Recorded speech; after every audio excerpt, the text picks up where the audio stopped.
Hello friends, welcome again. So in our previous discussion, we were talking about the various aspect of the metal 3D printing.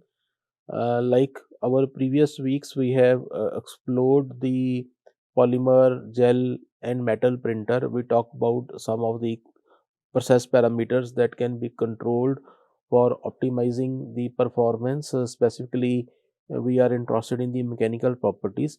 Now we will see two case studies in which we are able to develop a functionally graded material using the metal 3D printing.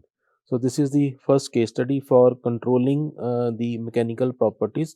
So as we all know that as regard to the mechanical property, we are interested in their strength, we are interested in their toughness, we are interested in ductility, hardness, fatigue resistance.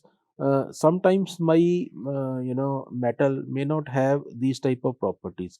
Then the solution to have this type of enhanced properties using a functionally graded material. So that is required so that my component can withstand the operational stress without failure. And typically in aircraft component, aircraft engines, medical implants, this has a lot of meaning, right? So I need to have a detailed understanding of the mechanical parts. So for this case study, what we have done is we used a TI6CL4V, which is having a high strength, low weight, and excellent corrosion resistance. And then parallel, we took the Inconel 625, which is a nickel-based superalloys. This is, of course, having a exceptional high temperature strength, oxidation, and corrosion resistance. Now you see, if I print a titanium over a nickel, they have a temperature variation of something around 500 degrees Celsius. Similarly, the 17.4 pH, that is precipitate hardened stainless steel, this has again a variation of let us say 1300 degrees Celsius temperature melting, and for titanium 1700. So again 400 500 degrees Celsius temperature deviation is there. Now what I am trying to do is the making a component, fabrication of a component with a wide difference in their melting range. So that is the central idea of this case study. And we can compare the different mechanical properties that we observed using this laser powder bed fusion process.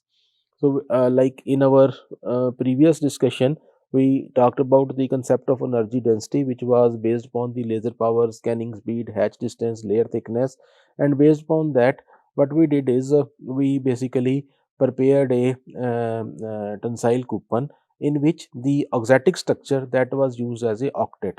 So when we select the infill in my system, there are different options like octet, dodecahedron, Weir-Phelan.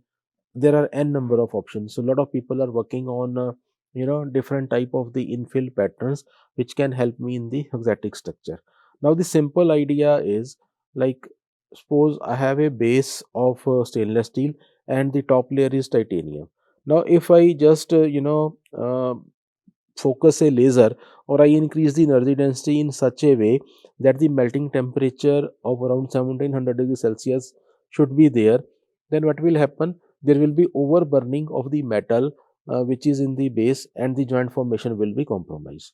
So what actually we did is we use a infill in the form of a octet in such a way, like to understand this, I give one more example of a railway bridge, right? So I use a truss over there to basically increase the modulus of toughness of that section, right? So the length of the link and the angle of the link is important.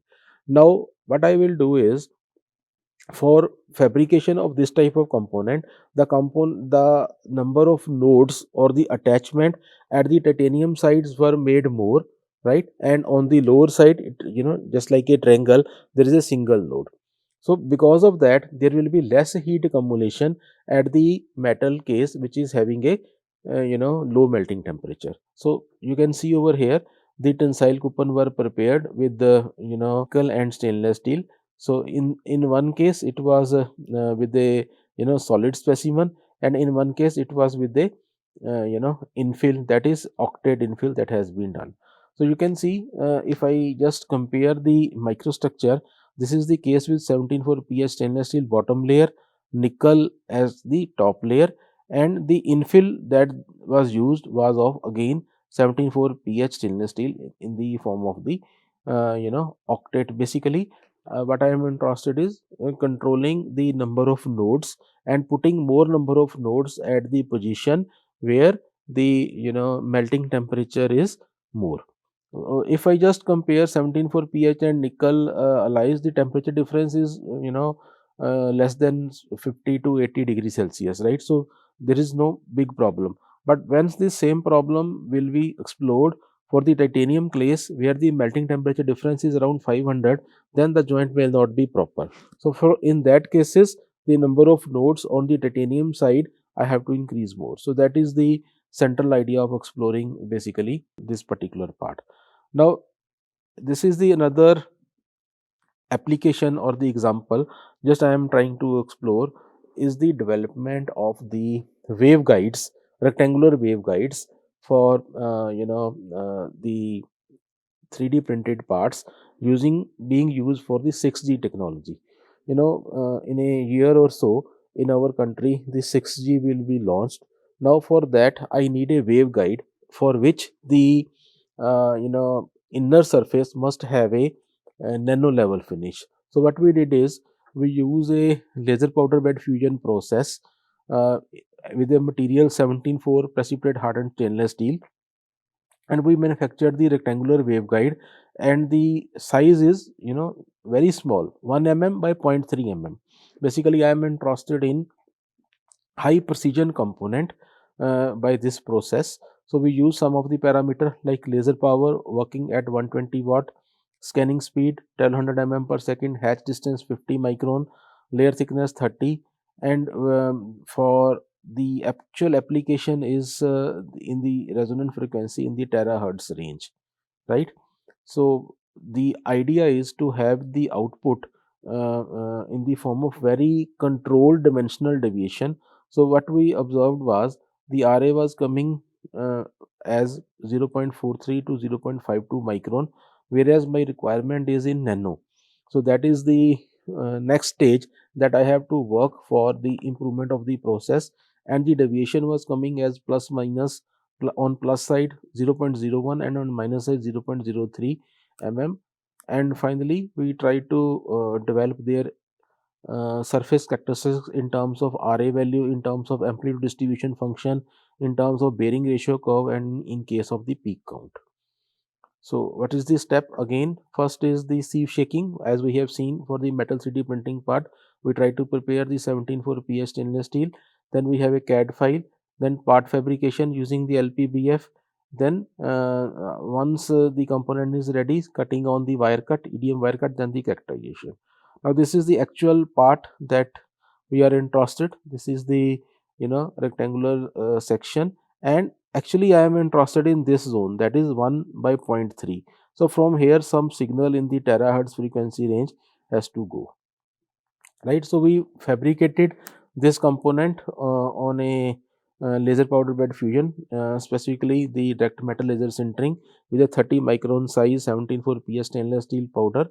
So some preprint analysis for the accumulated stress and accumulated heat area was performed on a 3D system software, and we observed the both the things, that is the accumulated stress and accumulated heat area within the acceptable range, right? So we prepared the component and then we cut it from the center. Now this is the top part and this is the lower part. Now I am interested in the nano level finish, that is at the zone 4 and at the zone 8.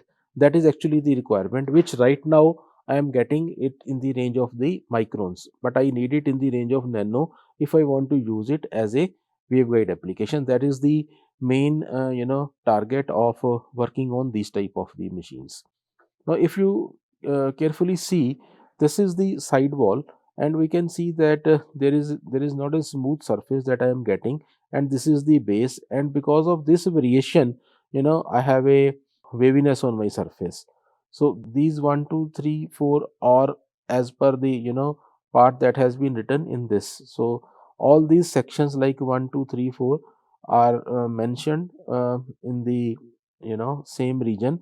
Now I am interested in, let us say, at zone 8, I am interested in nano level finish, right? So what I am getting is the deviation in the range of plus 0.01 and on minus side 0.01030 mm, right? So this is as fabricated by machine, and I need to work on the parametric optimization so that this dimensional deviation is controlled and I get a finish up to the nano level. Try to find out the reason why this is happening. So you see over here, in this case, at the top surface at the zone 1. So what is the zone 1? If we compare it, this is the outer portion, outer portion of the cavity that has been created. There is no balling phenomena, whereas when we see the inner wall, the balling phenomena comes out to be very prominent, and we try to compare it with their 3D rendered image. So for this purpose, we use a Guardian open source software. Basically, this helps me to convert the 2D image into 3D, and then for the porosity analysis, we use ASTM E112115 standard, and using a image processing analysis software, that is a MIAS in this case, we were able to get the porosity and the grain size number, right? Then for the all the sections that we cut, we try to see what is actually happening over the as printed surface, like whether this is a balling phenomena or not, because if there is a balling phenomena, surface finish is definitely going to be compromised, right? So basically, where I am cutting with a wire cut, there is no need to do this type of analysis. But the inner zone, where actually there is no contact of the EDM wire is there, this bulling phenomena should be in a very controlled range, right? So side walls after cutting with EDM wire, again what we observed, there was a controlled bulling phenomena, and in different cases we get a different value of the presence of the bulling phenomena for all the 10 sites that we have selected. Then we try to see what is happening on the different region as regard to the RA value, and we calculated its amplitude distribution function, which is a probability of getting a particular peak, and peak count, basically the surface asperity peak values, and the cumulative probability, which is of getting a peak, which is represented by a bearing ratio curve. And we try to see what is happening if I am using this type of powder for making a these type of the miniaturized part. And finally, what we observed was in region 4, the coarse grain were observed compared to the region 8 with a minor porosity percentage. And of course, we generated the rectangular waveguide RA profiles to ascertain our findings. Then the amplitude distribution function, bearing ratio curve, peak count, etc., these values were aligning to the porosity values. So the result of this study suggests that at the selected parameters, we were able to control RA in the range of 0.43 to 0.52 microns. Then the deviation was, of course, in the plus and minus size as 0.01 to 0.03 for the rectangular waveguide.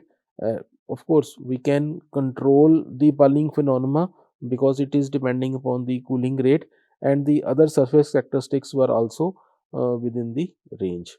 Now, based upon these two case studies, one is for developing a functionally graded material and another is for making a miniaturized or small size components, we can think of n number of versatile application of these type of metal 3D printing. So the practical aspect has involvement of a lot of operational and technical consideration. Basically, we need to go for the optimization study.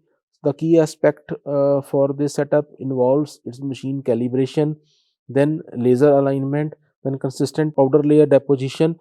What we observed in some of the cases, once we have a particle, and then there are the satellite particles around it, the bonding of the layer and the layer compaction was a major problem. Then powder handling is crucial. This involve controlled storage to prevent contamination and moisture absorption. So one of the best practices before using this type of powder into the setup, we use for the powder preparation. So one of the simple thing is putting it in an oven for 2 hours before I work for my machine over the setup.